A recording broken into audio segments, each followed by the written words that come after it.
Ramadan adalah bulan penuh berkah, bulan yang tepat untuk meningkatkan amal ibadah dan berbagi dengan sesama.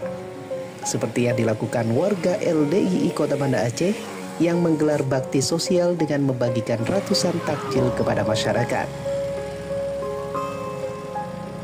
Kegiatan sosial ini berlangsung di Jalan Teguh Panglima Nyak Makam, Kota Banda Aceh.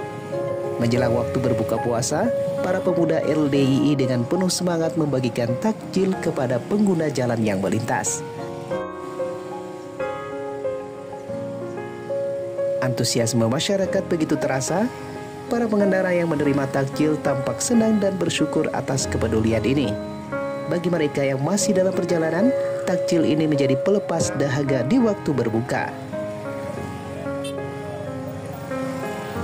Berbagi di bulan Ramadan bukan hanya sekedar memberi, tetapi juga mempererat silaturahim serta menumbuhkan rasa kepedulian antar sesama.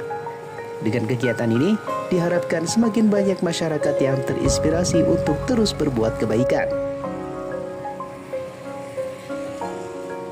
Momentum Ramadan adalah kesempatan emas untuk memperbanyak amal ibadah. Semoga semangat berbagi ini terus tumbuh, membawa keberkahan bagi kita semua.